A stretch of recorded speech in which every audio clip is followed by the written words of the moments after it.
பிப்ரவரி 21 திருச்சி நடக்கூடிய மாநாட்டிற்காக இந்த sound service சொல்லுவாங்க இல்லையா, அவங்ககிட்ட ஒப்பந்தம் போடுறதுக்கு கேட்டோம். நாம நினைச்சிட்டோம், சரி நம்ம ஏற்கனவே நிறைய மாநாடு நடந்திருக்கோம், அது மாதிரி நம்ம ஒரு மாநாடு நடத்த போறோம், பிரம்மாண்டமான மாநாடு நம்ம சொன்னா கூட இது மாதிரி மாநாடு நடந்திருக்கும் அப்படின்னு நினைச்சோம். உரிமையாளர் சொல்றாரு, தமிழ்நாட்டுல கடந்த 25 ஆண்டுகள்ல 2 லட்சம் சேர் கேட்ட ஒரே ஒரு கட்சி அது நாம் தமிழர் கட்சி மட்டும்தான். என்னங்க சொல்றீங்க?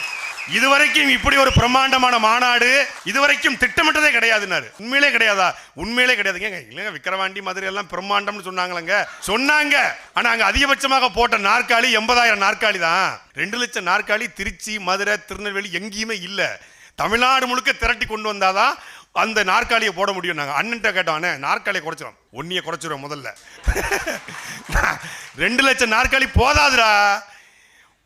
குடும்பமாக இந்த இடத்துல கூட இருக்கிறான், 10 லட்சம் பேரை அந்த இடத்துல திரட்டி காட்டணும் என்பதில் அண்ணன் சீமான் உறுதியா இருக்காரு.